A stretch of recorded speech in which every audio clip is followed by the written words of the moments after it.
এই এতগুলো কথার পরিপ্রেক্ষিতে যদি কেউ মনে মনে ভাবেন যে বাবা তুমি কথাগুলো ঠিকই বলেছ, কিন্তু আমিও চেষ্টা করি ভগবানকে ডাকবো, কিন্তু যে কথাগুলো তুমি বললে ওগুলো আমারও জীবনে ঘটেছে, আমি ডাকবো বলি ডাকতে পারি না, আমি ভগবানের নাম করব বলি নাম করতে পারি না, তাহলে কি আমার দ্বারা হরিনাম শোনাই বলো আর হরিনাম গাওয়াই বলো, ভগবানের সেবা করা বলো, এগুলো কি হবে না? বলে হবে। হবে। কোন পথে গেলে হবে জানো? এটাও কিন্তু গানের মধ্যে বলে দিলেন। এত সুন্দর গানটা স্বামী বিবেকানন্দ গেয়েছেন, তাতে বলেছে যাদের সহজে ভক্তি আসে না তারা চট করেই ভক্তির পথে নামতে গেলে দায়িত্বটা কোথায় থাকবে জানো? এই গানের মধ্যেই বলে দিলেন। দেখুন, সাধু সঙ্গ নামে আছে পান্থ ধাম, সাধু সঙ্গ নামে আছে পান্থ ধাম, শ্রান্ত হলে তথায় করিবে বিশ্রাম, পথভ্রান্ত হলে শোধাইয়া নিও, ভ্রান্ত হলে। হুমায়রা, সংসারের কাজ সেরে বিকেল 4টে যখন বাজে, আপনারা গ্রাম বাংলার মানুষ তো, বাড়ির স্বামীগুলো দেখবেন আর স্ত্রীগুলোকে দেখবেন চাষবাস করে খায়, অটোরিক্সা ভ্যান চালিয়ে খায় কি চাকরি করে খায়, যাই হোক না কেন, বিকেল বেলা হলে বাড়ির কর্তা চলে যায় বাজারে আড্ডা দিতে, আর বাড়ির মায়েরা দেখবেন পাড়ায় একটা তালকাঠ পড়ে থাকে, সেই তালকাঠে বসে বসে মিটিং তৈরি করে। প্রত্যেকটি পাড়ায় দেখবেন 5, 7টা 10টা মায়েরা এক জায়গায় হয়ে নিত্যদিনের একটা গোলতালে মিটিং হয়, যেখানে একটা বারও গৌর কথা হয় না। কোন পাড়ার মেয়েরা মিটিংয়ে বসতে গেলে সেখানে কৃষ্ণ কথা হয়, হরির কথা হয়, রাধারানীর কথা হয়। শুধু কার স্বামী ডিভোর্স দিয়েছে, কে কার স্ত্রীকে নিয়ে পালিয়ে যাবে যাবে করছে, এই বার্তাগুলো সেখানে চলে।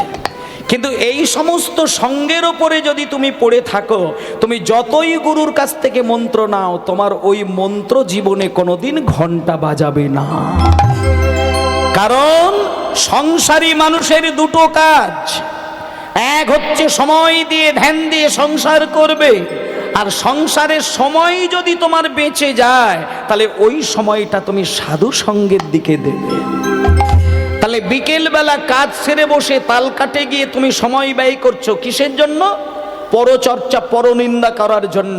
তাতে করে তোমার ভক্তি সাধন কিন্তু রক্ষা হবে না। তাহলে তোমার কাজ কি? তুমি কাজ সেরে বিকেলে যদি টাইম পাও, ওই টাইমটা তোমার দিতে হবে কোথায় জানো? সাধু সঙ্গ নামে আছে পান্থ। আচ্ছা, সাধু সঙ্গ বলতে এবার কোথায় একটুখানি বলি। অনেকে ভাবেন আমাদের গ্রামে তো সাধু নেই, তাহলে সাধু সঙ্গ দেব কি করে? বলে শোনো, সাধু অর্থে গেরুয়া বসন পরে, পিছনে শিখা রেখে, গলায় মালা তৈরি করে নিরামিষ খেলেই সাধু নয়। মানে ওটা করলেই সাধু তা নয়। আপনার গ্রামেই যদি কোনো জ্ঞানী গুণী একজন কৃষ্ণ ভক্ত থাকে, তিনি যদি সৎ চরিত্র, সৎ আচরণের দ্বারা ভগবানকে সেবা দেয়, তাহলে জানতে হবে উনি আপনার গ্রামের একজন সাধু।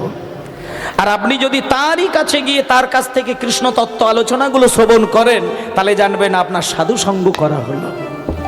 প্রতিটা গ্রামে একজন না একজন করে হলেও দেখবেন একজন কিন্তু বৈষ্ণব থাকেই।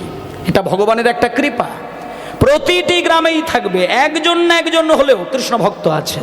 তাহলে আপনি যদি বেছে বুঝে নিয়ে, একটু চিন্তা করে নিয়ে, একটু খোঁজ খবর নিয়ে, যদি কাউকে কৃষ্ণ প্রেমিক বলে মনে করেছেন, যদি তার কাছে গিয়ে 5টা মিনিটও সময় দেন, একজন কৃষ্ণ ভক্তের এমন ক্ষমতা আছে 5 মিনিটেই আপনার এই হৃদয়ের মনটাকে পরিষ্কার করে দিতে পারেন। তাহলে আপনি তার কাছে গিয়ে একটু বসবেন। তাই জন্য গানের মধ্যে বললেন, সাধু সঙ্গ নামে আছে পান্থ ধাম, শান্ত হলে তথায় করিবে বিশ্রাম, পথভ্রান্ত হলে শোধাইয়া নিও, ভ্রান্ত হলে শোধাই। এই দেখুন, ও সত্যি গানটার কি গভীরতা দেখুন। বলছে সাধু সঙ্গ নামে আছে পান্থ ধাম, শ্রান্ত হলে তথাই করিবে বিশ্রাম, পথভ্রান্ত হলে শোধাইয়া নিও সে পান্থ নিবাসী জনে। মানে তুমি যদি জীবনে কোনোদিন অপরাধ করে ফেলো, ভুল করে ফেলো, যেটা হয়তো কাউকে জানানো হয়ে উঠলো না, কিন্তু যদি তুমি ওই সাধুর কাছে গিয়ে তোমার সব কথা খুলে বলে দিতে পারো, তার কৃপায় তুমি উদ্ধার হলেও হতে পারো। পথভ্রান্ত হলে শুধাইয়া নিও সীতান্ত নিবাসী জনি। নিতাই গৌর হরি বল। চলো নিজনিকে তনে, চলো নিজনিকে তনে, চলো নিজনিকে তনে। এত সুন্দর গান, কিন্তু গানটি গেয়ে পাগল করেছিলেন আমাদের রামকৃষ্ণ পরমহংসদেব মহাশয়কে। এই গান শোনার মতো মানুষের সংখ্যা খুব কমে গিয়েছেন। এখন তো হরিবাসরে কীর্তনিয়াদের যে সমস্ত চমকদারি গান আর চমকদারি ড্যান্স, সে তো কীর্তনের ষষ্ঠী পুজো হতে চলেছে। বিশেষ করে যেদিনকে রাস গান, আপনাদের এখানে রাস হবে নাকি আজকে? রাস গান হবে? হবে না তো? নিতাই গৌর হরিবোল। তাহলে তো আপনারা অনেক ভাগ্যবান। হরিবোল হরিবোল। যদি বলেন কেন এই কথা বললেন, কারণ বর্তমানে যেখানে রাস গান হচ্ছে সেই সমস্ত রাস গানে অমৃত নয়, বিষের। এখন যে রাস গান হচ্ছে, বিশেষ করে যে সব রাসের মঞ্চে অষ্টসখী নিয়ে নাচ গান হয়, সেখানে ভক্তির কলসি নয়, অমৃতের কলসি নয়, বিষের কলসি উবুড় করে দেওয়া হয়। আর সেই বিষের কলসিতে আপনারা মুখ থুবড়ে পড়ছেন। তাহলে আপনি উদ্ধার পাবেন কি করে? সারা জীবন কীর্তন শুনে কতটা হৃদয়ের মন্দির পরিষ্কার করলেন, আর রাস শুনে সেখানে সব বিষ ঢুকিয়ে দিলেন। তাতে আপনার ফল ভালো হবে না। হ্যাঁ, রাস শ্রবণ করুন, কিন্তু আপনি বিচার করে শ্রবণ করুন। যে রাসে কৃষ্ণ নাচবে, যে রাসের মধ্যে রাধারানী নাচবেন, সেই রাস রসনৃত্যের মধ্যে কোনো অসভ্য ড্যান্স কিন্তু হওয়া উচিত নয়। কারণ রাধারানী আর কৃষ্ণ যখন একে অপরকে আলিঙ্গন করে, আপনি সেখানে নারী পুরুষের জ্ঞান তৈরি করে ফেললেন। আপনি কৃষ্ণকে পুরুষ মনে করলেন আর রাধারানীকে নারী মনে করলেন। এই যে নারী পুরুষের আলিঙ্গন দেখে আপনি মনে মনে একটা হাস্যরস তৈরি করলেন, আপনি কিন্তু অপরাধের পাহাড় তৈরি করলেন। কারণ আপনি এটা জানলেন না যে কৃষ্ণ এ বিশ্ব ব্রহ্মাণ্ডের পরম পুরুষ। আর কৃষ্ণ যাকে নিয়েই নাচুক না কেন, কৃষ্ণ কিন্তু তাকে হাতের পুতুলের মতন করে গড়েছেন। যিনি নিজে সৃষ্টি করেন তিনি হচ্ছেন জগৎ পিতা। আস্তে আস্তে এদিকে এদিকে এদিকে, ওদিকে না, ও দু একটা কুকুর ঢুকে গেছে, ওই জন্য ওদিকটা, এদিকে আসুন। জয় নিতাই। তাহলে ভগবানকে তুমি বিশ্ব ব্রহ্মাণ্ডের মালিক মনে করবে, আর রাধারানীকে স্বয়ং তার নিজের কন্যা মনে করবে।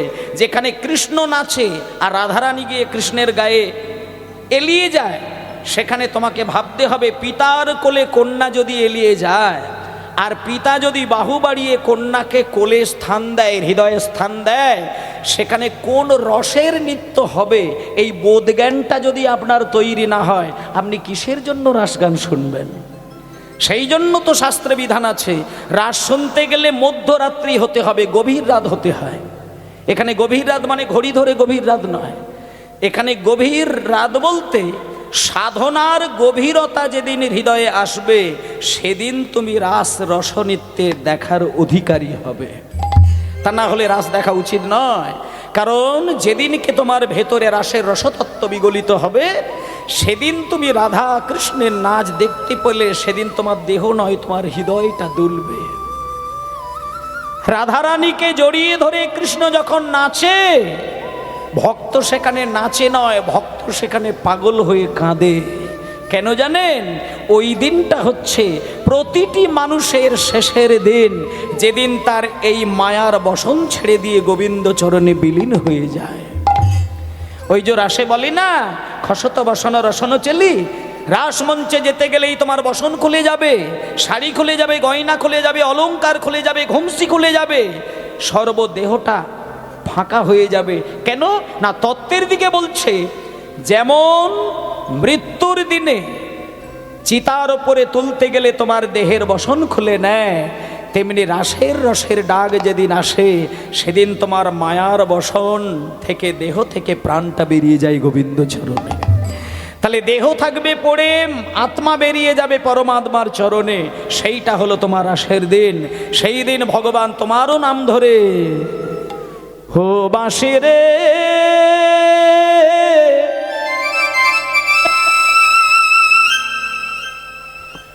ও বাঁশি রে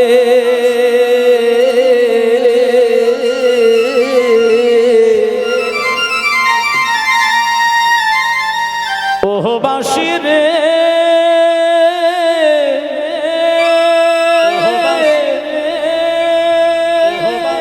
ও বাঁশি রে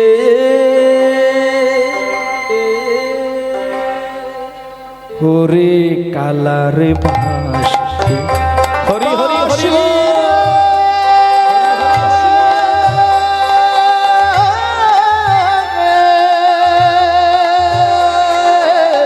আরে ও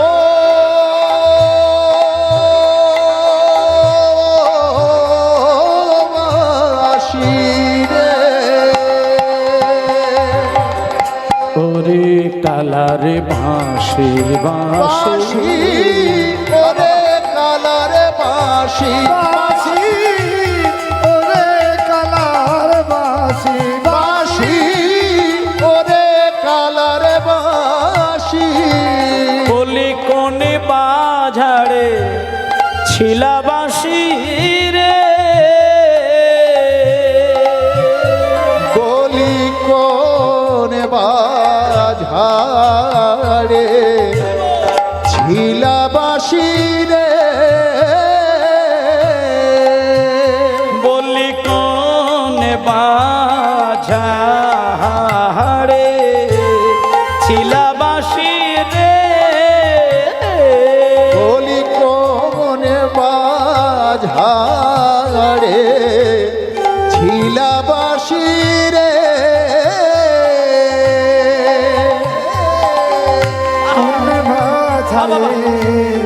ছিলা বাঁশি রে যদি সেই ঝাড়ের নাগাল পাই যদি সেই ঝাড়ের নাগাল পাই ঝাড়ের ডাহালে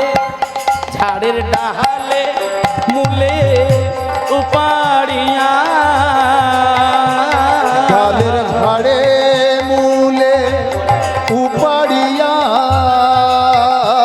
ডালের ঝাড়ে মূলে উপাড়িয়া ঝাড়ের ডাহালে মূলে উপাড়িয়া ডাহালে মূলে উপাড়িয়া দিতাম সাগরে ভাসাইয়া রে ওরে কালার বাঁশি বাঁশি ওরে কালার বাঁশি বাঁশি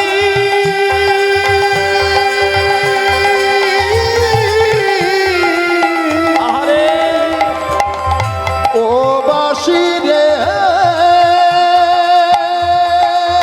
বাঁশি রে বাঁশি রে ও বাঁশি রে ও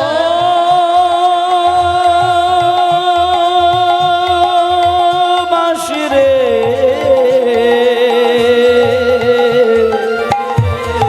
ওরে ও কালার বাঁশি রে ওরে কালার বাঁশি বাঁশি ওরে কালার বাঁশি বাঁশি ওরে কালার বাঁশি বাঁশি ওরে কালার বাঁশি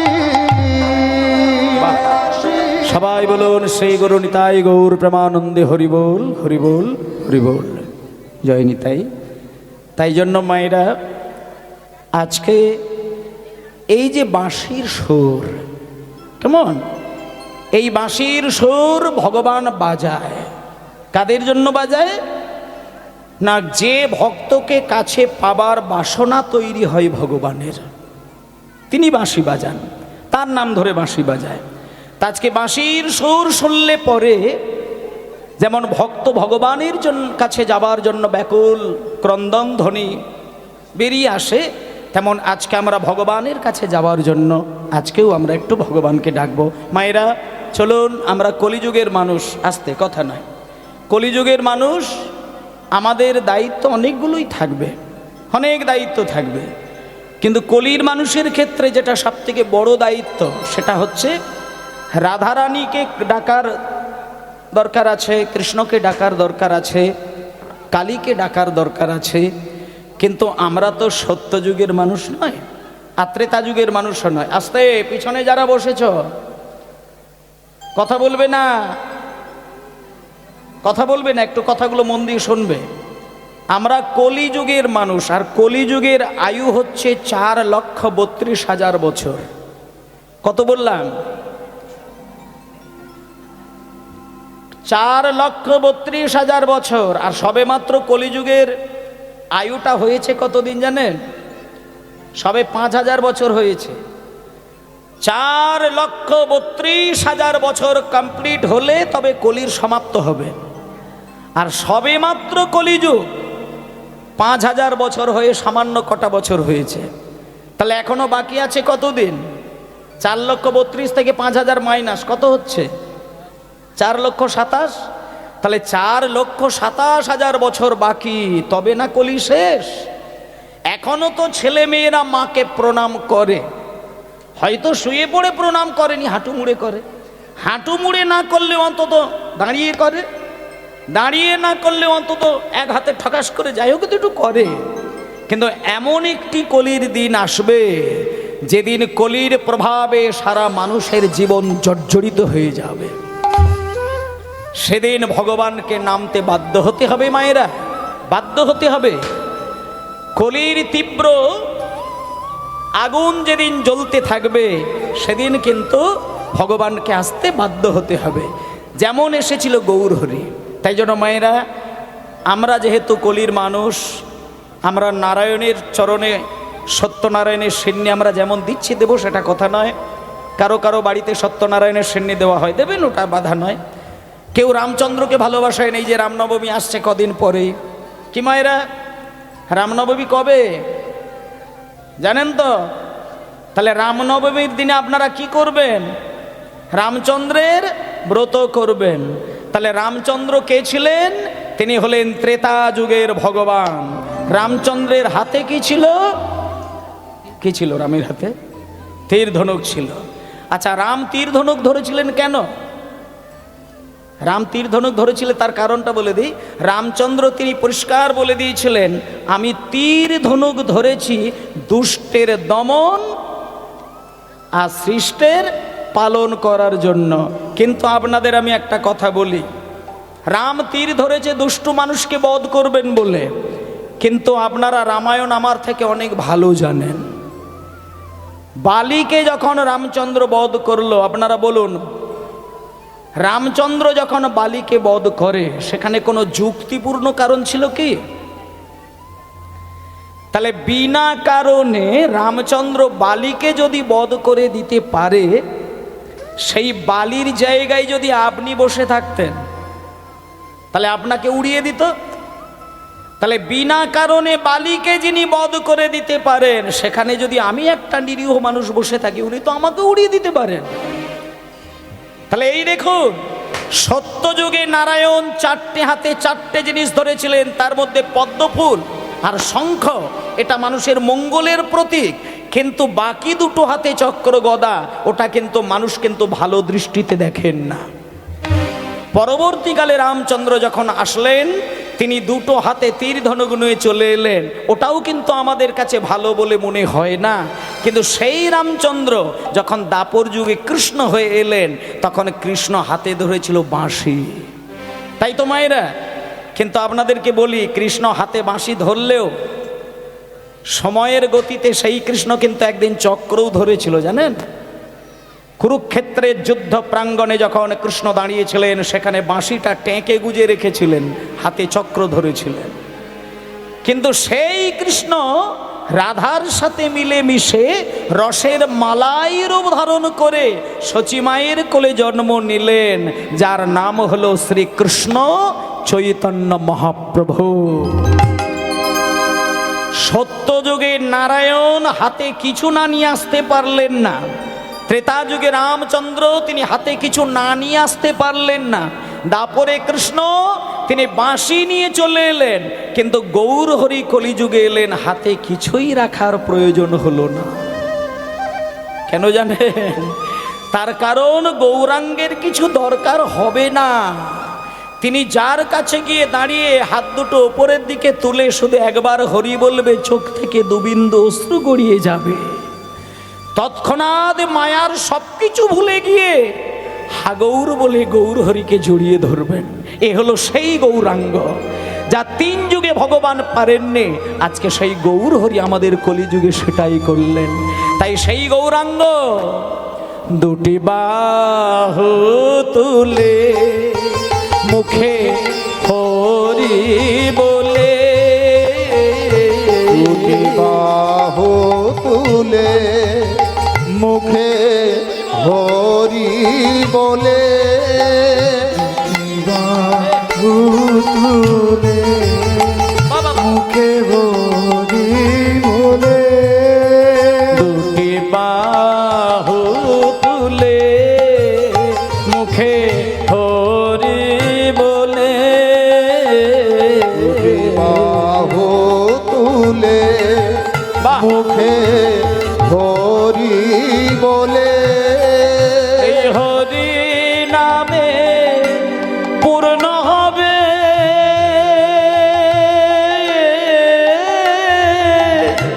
সকল মনস্কার। এই হরি নামে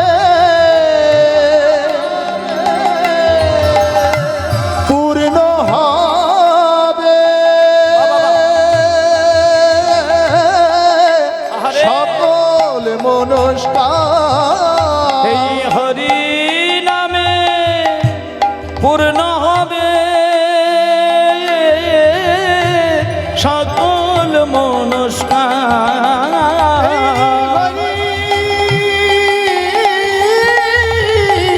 নামে পূর্ণ হবে সকল মনস্কার। ওরে প্রেম নেবে আয় আয় আয় আয় আয় আয়, ওরে প্রেম নিবি আয় বদন ভরে বলে রে হরি নাম। ওরে প্রেম নেবে আয় বদন ভরে বল রে হরি নাম। প্রেম নিবি আয় বদন ভরে বলে রে হরি নাম, হরি নাম।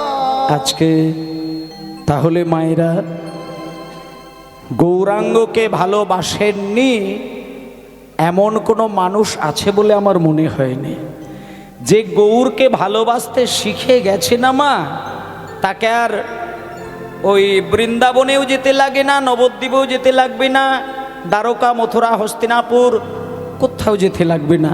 কারণ যে গৌরকে চিনতে পেরেছে সে জানে যে গৌরের চরণের মধ্যে 33 কোটি দেবতাই বিরাজ করছে। কেমন?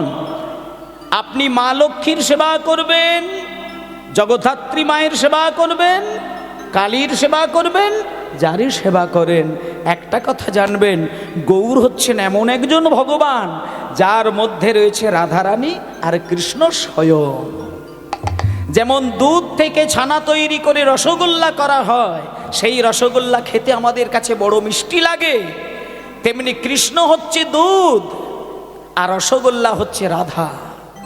এইবার মাঝে মধ্যে দোকানের মধ্যে গেলে দেখবেন কোনো দোকানে দেখবেন রসগোল্লাও একটা রসে ডোবানো আছে, আবার তার পাশে দেখবেন দুধের মধ্যে রসগোল্লা ডোবানো আছে, থাকে না? তাহলে দুধের মধ্যে যে রসগোল্লাগুলো ডোবানো আছে সেটাকে কি বলে? সেটাকে বলে রসমালাই। আচ্ছা, রসগোল্লার স্বাদ আর রসমালাইয়ের স্বাদ এক কি? রসগোল্লার থেকে অনেক বেশি রসমালাইয়ের টেস্ট। তাহলে এইবার বুঝে নিন, রসগোল্লা তৈরি হয়েছে দুধ থেকে, ছানা থেকে, আর ছানা তৈরি হয়েছে দুধ থেকে। তাহলে দুধ থেকে ছানা করে, ছানা থেকে রসগোল্লা করে সেই রসগোল্লা খাওয়া, আর নয়তো সেই রসগোল্লাকে আবার পূর্বের দুধের মধ্যে ডুবিয়ে খাওয়া, দুটো স্বাদ কিন্তু এক নয়। তাই তত্ত্বে বলছে কৃষ্ণ হচ্ছেন আমাদের দুধ, আর রাধা হচ্ছে রসগোল্লা। আর রাধারানী যে রসগোল্লা, সেটা কৃষ্ণরূপী দুধের সাথে মিলে গিয়ে রসমালাই হয়ে আমার সচী মায়ের কোলে নেমে এসেছেন আমার গৌর সুন্দর। তাই গৌর সুন্দর হচ্ছেন আমাদের কাছে রসমালাই। এই রসমালাইয়ের কাছে কৃষ্ণও আসবে না, আর এই রসমালাইয়ের কাছে রাধারানীও আসবে না। কারণ রসমালাই হয়ে যিনি আসেন, তিনি সব থেকে বেশি সুস্বাদন আস্বাদনীয় এক রসের ভগবান, যাকে একবার হৃদয়ে জড়িয়ে ধরলে ৩৩ কোটি দেবতাকে অনায়াসে হৃদয়ে পাওয়া যায়। তাই জন্য মায়েরা, আজকে আমরা প্রত্যেকেই যখন এখানে এসেছি, একটুখানি আমরা সবাই মিলে ভগবানের কথা শুনবো। কিন্তু তার আগে সবাই একটু হাত জোড় করে বসুন। মানে আমাদের যেটা মূল কাজ, ভগবানের কথা শুনবেন, গৌরাঙ্গের কথা শুনবেন, নিত্যানন্দের কথা শুনবেন, কিন্তু সবার আগে আমাদের যেটা মূল কাজ, সেটা হচ্ছে শক্তিটাকে সঞ্চয় করে নেওয়া। কারণ দুর্বল দেহে কোনোদিন ভজন সাধন করা যায় না। যাদের বয়স ৯০ বছর হয়ে গেছেন, তারা আর নামের দিকে মন কিন্তু পরিপূর্ণ দিতে পারেননি। কেন জানেন? তার কারণ হচ্ছে ৯০ বছরের মানুষটা দুর্বল হয়ে যায়। আর দেহে যদি বল না থাকে, মনে যদি বল না থাকে, বুদ্ধিতে যদি বল না থাকে, তাহলে সেই মানুষের দ্বারা ভজন সাধন করা খুব কঠিন হয়ে যায়।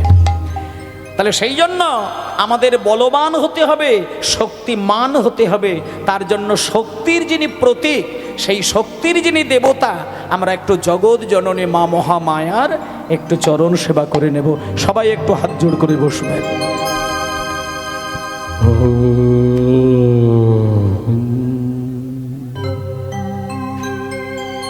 ত্বাং স্বাহা ত্বাং স্বাধা ত্বাং হি বষটকার শরাদিমিকা সুধাত্মক্ষরে নীতে ত্রিধা মাত্রাদিমিকা স্থিতা ভারধমাত্রা স্থিতা নিত্যা জ্ঞানচর্যা বিশেষত তমেব শাতং সাবিত্রী তং দেবী জননী পরা তয়ৈব ধর্যাতে সর্বং তয়ৈতস্থিত্যত জগৎ তয়ৈতৎপল্লাতে দেবী তমাদি সন্তু চ সর্বদা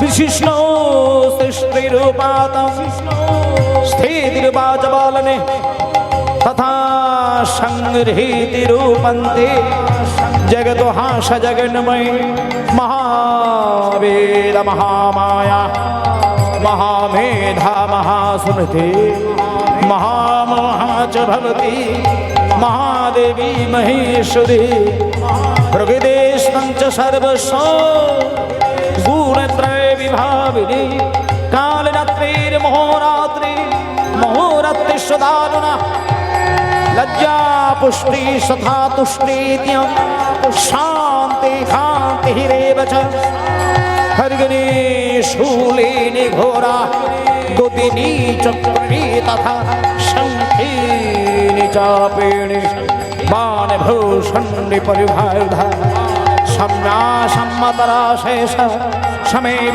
ताति सुन्दरी परावरण परमा तमेव परमेश्वरी परावरण परमा तमेव परमेश्वरी परावरण परमा তমেব পরমেশ্বরী।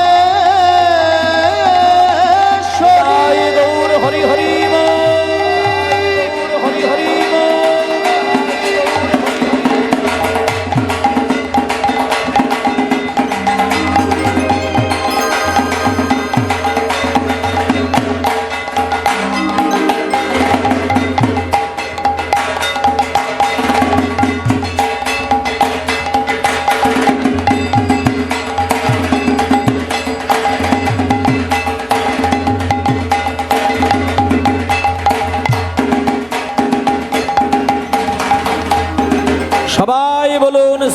নিতাই গৌর হরি হরি বল। বাহ, হরি বল হরি বল হরি বল হরি বল। হ্যাঁ, জয় নিতাই, মানে হরি বল হরি বল। জগৎ জননী মা মহামায়া, আমরা একটু ওনাকে আরাধনা করে নিলাম, ছোট্ট করে একটু ওনার গানের মধ্য দিয়ে ওনার সেবা করতে করতে আমরা লীলার মধ্যে প্রবেশ করব। যে পালাই হোক না কেন আর যে লীলাই হোক না কেন, কিছু তত্ত্ব, কিছু তথ্য, দৃষ্টান্ত এবং সিদ্ধান্ত, সেইগুলো যদি পরিষ্কার না হয় তাহলে তো কীর্তন শোনার ফলটা হয়ে ওঠে না। সেজন্য একটু তত্ত্বের মধ্য দিয়ে কীর্তনটা আমাদের আস্বাদন হবে। আসতে মায়েরা, বেশি আইঢাই করবেন না মা। প্রসাদ আপনারা পাচ্ছেন, প্রসাদ পান, কিন্তু একটা কথা আপনাদের একটু বলে দিই, ভজন আর ভোজন, আস্তে আস্তে আস্তে, ভজন আর ভোজন একসাথে হতে গেলে একটু ভুল হয়ে যায়। কিন্তু যেহেতু এখানকার চল আছে আপনাদের কাছে, আস্তে আস্তে আস্তে আস্তে বাবা, ও প্রসাদ বিতরণকারী বাবা, একটু ধীরে ধীরে দাও। তুমি চিৎকার করো না বাবা, আমার কানে আবার লেগে যাচ্ছে। আস্তে, একটু একটু করে দেবে প্রসাদ, আপনারা একটু নীরবে পাবেন। জয় নিতাই। হ্যাঁ, প্রসাদ হবে, ভজন হবে, ভোজন হবে, সবই হবে, কিন্তু খুব নীরবে। জয় নিতাই। নিতাই গৌর হরিবল, গৌর হরিবল, গৌর হরিবল। জয় নিতাই। নিতাই গৌর হরিবল, গৌর হরিবল, গৌর হরিবল, হরিবল। জয় নিতাই। একটুখানি মায়ের গান শুনেই ব্যাস আমাদের আসল জায়গায়। হরে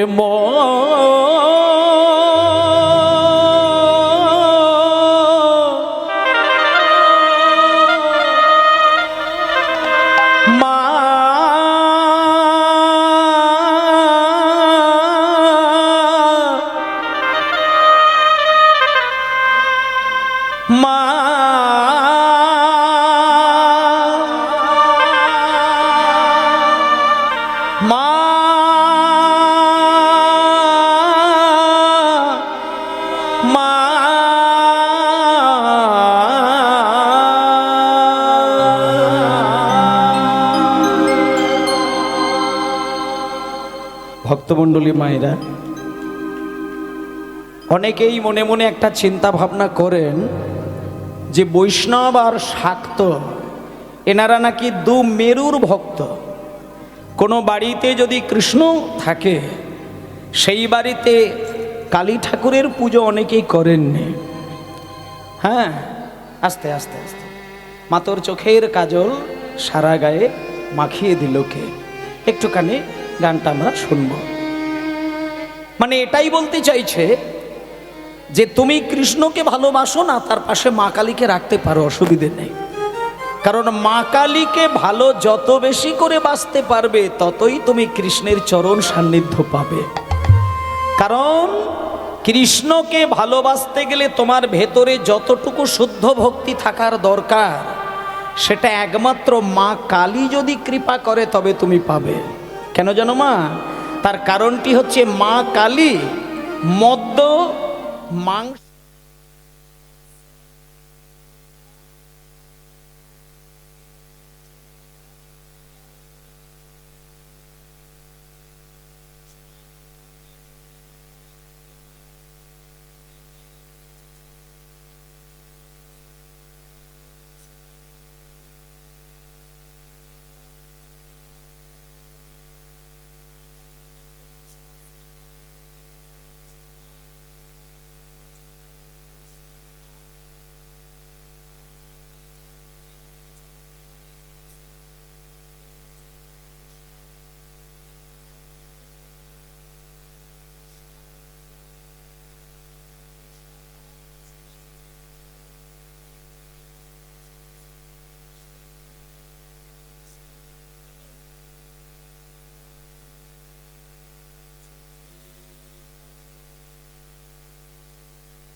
পরালো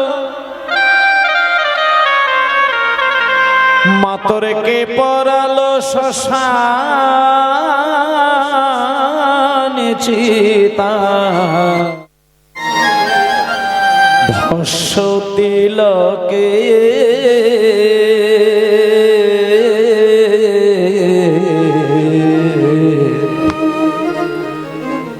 চোখের কাজল সারা গায়ে মাখিয়ে মা তোর চোখের কাজল সারা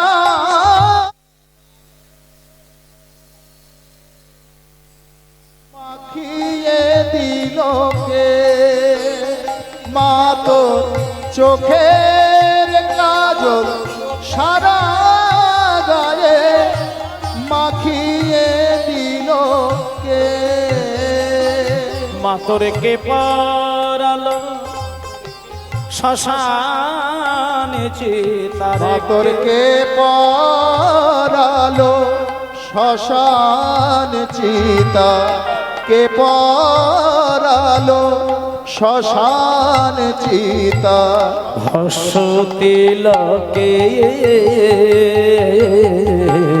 চোখের কাজল সারা গায়ে মাখিয়ে দিল কে মা তোর চোখের কাজল সারা গায়ে মাখিয়ে দিল কে মা তোর চোখের কাজল সারা গায়ে মাখিয়ে দিল কে মা তোর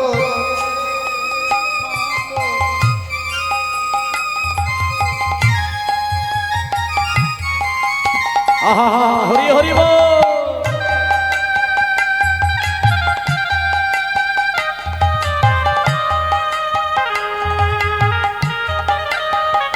আহা বাহ বাহ আহা এই মা হাড়ের মালা কোথায় গেলি যোগিনী সাজ সেজে এলি হাড়ের মালা কোথায় পেলি যোগিনী সাজ সেজে এলি মা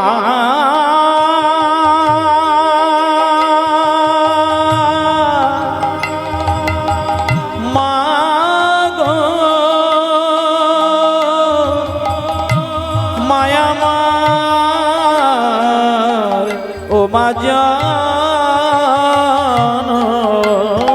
জাননী হারের মালা কোথায় পেলি এমন যোগিনী সাজ সেজে এলি তোর গৌরী নামটি বলে না মা তোর গৌরী নামটি বলে না মা গো তোর গৌরী নামটি বলে না মা তোর হরে নীলকে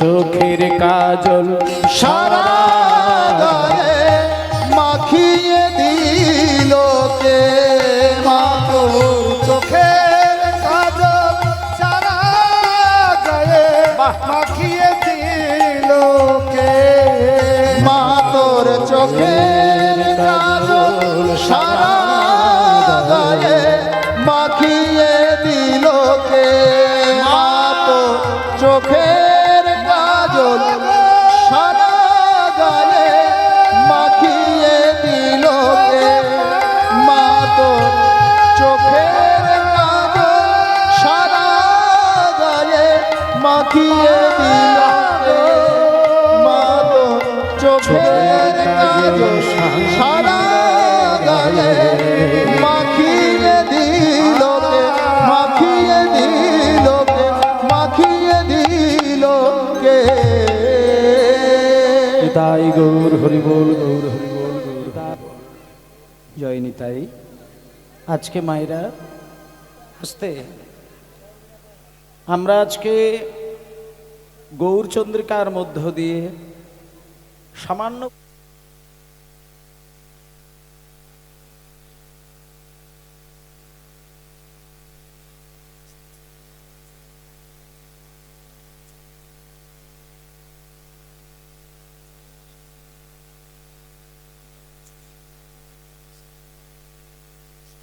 মায়ের অংশ এবং ভক্তকে নই মা কালী রূপে আমাদের কাছে ধরা দিয়েছেন। মানুষ তার নিজের সুবিধা, মানুষ তার জীবন করে তোলার জন্য ভগবানকে বিভিন্ন রূপে পাওয়া তৈরি করেছেন। তাই ভগবানেরই ভগবৎ শক্তি দেবতাদের মধ্যে বিরাজ করেছেন। মায়েরা আস্তে আস্তে, যেমন কাঁথা সেলাই করতে গেলে কেউ যদি কাঠারি ব্যবহার করেন তাতে কি কাঁথা সেলাই করা যাবে কি? যেমন কাঁথা সেলাই করতে গেলে সূচ দরকার হয়, আর মাটি কোপাতে গেলে কোদাল দরকার হয়, আর পেরেক সাঁটাতে গেলে কি করতে হয়? হাতুড়ি দরকার হয়। তাহলে হাতুড়ি বলুন, কুড়ুল বলুন, কাঠারি বলুন, বঁটি বলুন, সূচ বলুন, সেফটিবিন বলুন, এগুলো তৈরি হয়েছে কোন ধাতু দিয়ে? সবই কিন্তু লোহা। তাহলে লোহা হচ্ছে মূল শক্তির উৎস, কিন্তু মানুষের সুবিধার জন্য, জীবনের কর্মটাকে সহজ করে তোলার জন্য লোহাটাকে বিভিন্ন রকম যন্ত্ররূপে আমাদের কাছে ধরা দিয়েছেন, যাতে আমাদের কর্মের সুবিধাটা করতে পারে। তাই আমাদের মূল ভগবৎ শক্তির মূল কারিগর হচ্ছেন ভগবান কৃষ্ণ। আর সেইখান থেকে মানুষ তার নিজের জীবনের সুবিধার জন্য বিভিন্ন দেব দেবতার আরাধনা করেছেন। আর ভগবানের সেই ভগবৎ শক্তি বিভিন্ন দেবতার কাছে এসে বিভিন্ন দেবতা আমাদেরকে জীবনটাকে সহজ করে দিয়েছেন। যেমন পরিষ্কার, কেউ যদি বিদ্যা বুদ্ধি চায় তাহলে তাকে কৃষ্ণের কাছে যাওয়ার দরকার হবে না। কৃষ্ণ হচ্ছে প্রধানমন্ত্রী, তার কাছে যেতে হবে না। তুমি সরস্বতীর কাছে গেলেই বিদ্যা পেয়ে যাবে। কেউ যদি টাকা পয়সা চাও তোমাকে কৃষ্ণের কাছে যেতে হবে না, তুমি লক্ষ্মীর কাছে গেলে টাকা পেয়ে যাবে। কেউ যদি সন্তানের বাসনা করো তোমাকে কৃষ্ণের কাছে যেতে হবে না, তুমি কার্তিক ঠাকুরের কাছে গেলেই সন্তান পেয়ে যাবে। তুমি যদি ব্যবসায় উন্নতি পেতে চাও তোমাকে কৃষ্ণের কাছে যেতে হবে না, তুমি গণেশ ঠাকুরের চরণ ধরলে ব্যবসা উন্নতি হয়ে যাবে। তেমনি বিভিন্ন দেব দেবতা আছে আমাদের কাছে, সেটা বিভিন্ন কারণের জন্য। কিন্তু যে দেবতারই কথা বলুন না কেন, সেই দেবতার ভগবৎ শক্তিটা এসেছে কিন্তু মূল ভগবান কৃষ্ণের থেকে। তাই জন্য মায়েরা আজকে আমরা সেই কৃষ্ণকে পাওয়ার জন্য আজকে আমরা জগৎ জননী মায়ের চরণ সেবা করে নিলাম। এইবার আমরা চলুন সবাই মিলে একটু বৃন্দাবনে যাই। আজকে বৃন্দাবনে গিয়ে দেখব সেইখানে ভগবান কেমন ভাবে আমাদেরকে লীলা দর্শন করাচ্ছেন। সবাই মিলে আমরা একটু যাব সেই মধুময় শ্রীধাম বৃন্দাবনে। অরূপ স্বরূপ সগুণ নির্গুণ দয়াল ভয়াল হরি হে, আমি কি বা বুঝি আমি কি বা জানি, আমি কেন ভেবে হরি হরি হরি অরূপ নির্গুণ দয়াল ভয়াল হরি হে, আমি কি বা জানি আমি কি বা বুঝি, আমি কেন ভেবে মরি হে। অরূপ স্বরূপ সগুণ নির্গুণ দয়াল ভয়াল হরি হে, আমি কি বা বুঝি আমি কি বা জানি, আমি কেন ভেবে মরি হে। রূপে এসেছি কেমনে বাজাবো, তা ভাবিয়ে কেন জীবন কাটাবো। রূপে এসেছি কেমনে বাজাবো, তা ভাবিয়ে কেন জীবন কাটাবো। রূপে এসেছি কেমনে বাজাবো, তা ভাবিয়ে কেন জীবন কাটাবো কি রূপে এসেছি কেমনে বাজাবো তা ভাবিয়ে কেন জীবন কাটাবো তুমি আনিয়াছো তোমারে পাবো এই শুধু মনে করি অরূপ স্বরূপ সগুণ নির্গুণ দয়াল ভয়াল হরি। হরি হে আমি কি বা বুঝি হরি বল। আমি কি বা জানি আমি কেন ভেবে মরি হে অরূপ স্বরূপ সগুণ নির্গুণ দয়াল ভয়াল হরি হে আমি কি বা বুঝি আমি কি বা জানি আমি কেন ভেবে মরি হে সবাই বলুন মধুময় শ্রীধাম বৃন্দাবন ধাম কি জয় মধুময় শ্রীধাম বৃন্দাবন ধাম কি জয় মধুময় শ্রীধাম বৃন্দাবন ধাম কি জয় আজকে ব্রজের মাঠে খেলা খেলছিলেন, বাড়িতেও চলে আসলেন। বাড়িতে ফেরার পরে ভগবান তিনি তার রূপ মাধুর্যের ডালি নিয়ে ভক্তের সঙ্গে কেমন করে খেলায় মেতে উঠেছেন। মায়েরা, ভগবানের সঙ্গে যারা যারা খেলা খেলছেন তারা আর কেউ নয়, তারা হলেন মোট 24 জন প্রাণের সখা। হোমা 24 জন প্রাণের বন্ধু আজকে এই বৃন্দাবনের মাঠে খেলা খেলছেন। যেখানে হয় হরি নাম সংকীর্তন, সেটাই হয় মধুর বৃন্দাবন। আজকে আপনাদের এই জায়গাটি সকলেই বৃন্দাবন ভেবে, কেউ মনে করবেন না যে এটা আপনার নিজের গ্রাম, এটাকে বৃন্দাবন ভেবে আপনি মনে করুন আজকে এই ব্রজের মাঠে খেলা খেলছেন। আর সেই খেলার যিনি মূল খেলোয়াড়, মানে যিনি আমাদেরকে খেলাচ্ছেন, তিনিই হলেন ব্রহ্মাণ্ডের মালিক ভগবান কৃষ্ণ। এবং তিনি খেলা খেলছেন, তাদের মধ্যে একজন প্রধান সখা। তিনি আজকে কৃষ্ণকে কাঁধে করে নিয়ে খেলবেন বলে তিনি মা বাবার কোল থেকে সাজুগুজু করে আজকে ব্রজের মাঠে এসে খেলা শুরু করেছেন। এবং তিনি আনন্দের সঙ্গে আমরা রাম কানাইয়ের সাথে খেলবো রে, আমরা রাম কানাইয়ের সাথে খেলবো রে, আমরা রাম কানাইয়ের সাথে খেলবো রে, আমরা রাম কানাইয়ের সাথে খেলবো রে।